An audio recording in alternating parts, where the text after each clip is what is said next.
घडल्या आपण त्या सर्वांनी चांगल्या प्रकारे माहीत आहेत। या विषयावर मी फार बोलत नाही, पण आज आपल्या समोर आपल्या संस्कृतीचा आपल्या संस्काराचा एक साधा व महत्त्वाचा विषय मांडते मी इथं आज। आपल्या घरात जर जेवायला बसलो तर आपला अचानक पाहुणा आला तर आपण काय करतो, आपण स्वतः उपाशी राहतो आणि ते पाहुण्याला जेवायला घालतो। पण साधा हा पाहुण्याला जेवायला घालताना आपली भारतीय संस्कृती आहे आणि ही आपली माणुसकी आहे। आज तुम्ही स्वाभिमान मतदार आहात आणि माझे आपल्याला एवढेच आव्हान आहे की त्या पाहुण्याला एवढं मतदान करा, एवढं मतदान केलं ढेकर देपर्यंत मतदान करा।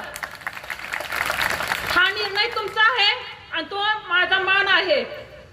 मान खाली आल्यासारखं वागू नका, भरपूर मतदान करा एवढीच विनंती करते। आम्ही जे विकासाचे विजन जे घेतले होते, मी 15 सगळ्यात फिरताना असा बऱ्याच अडचणी लक्षात आल्या।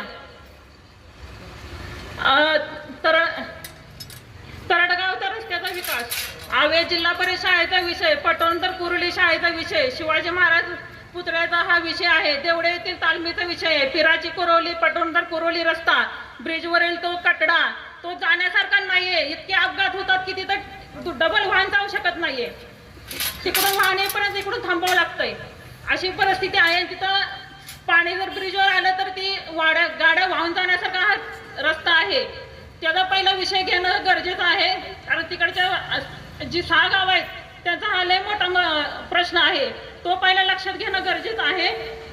अनेक वर्षापासून प्रत्येक गावातली वाडी वस्त्यावर जाण्या येण्यासाठी रस्त्याचा विषय तो समस्या आहे, ती कायमस्वरूपी सुटल्या पाहिजेत। प्रत्येक गावात घरकुल मंजूर झालेत, पण त्यांना त्यांच्यासाठी जागा नाहीये, ती जागा उपलब्ध करून दिली पाहिजे। आणि कुटुंब घरापासून वंचित आहेत, त्यासाठी जागा उपलब्ध करून दिली पाहिजेत। बंडिशागाव येथे केंद्राने डिजिटल शाळा या योजनेतून शाळेसाठी 2.5 कोटी बांधकाम निधी मंजूर केलाय, पण त्यासाठी शासनाला जागा द्यायची आहे, त्यासाठी आपण विशेष प्रयत्न केला पाहिजे। हे महत्वाचे एक विजन आहे की 2.5 कोटी मंजूर होऊन पण शाळेला जागा देत नसेल शासन, तर मग काय ही बंडिशागावची अशी परिस्थिती आहे आता सध्या। डोंबारी समाजाचे काही प्रश्न आहेत ते सोडवले पाहिजेत। आपण निवडणूक येणारे उमेदवार आहात, या निवडून येणारे उमेदवार आहे, या नात्याने मी सर्व समस्या सोडवायत अशी अपेक्षा करते आणि थांबते। जय हिंद, जय महाराष्ट्र।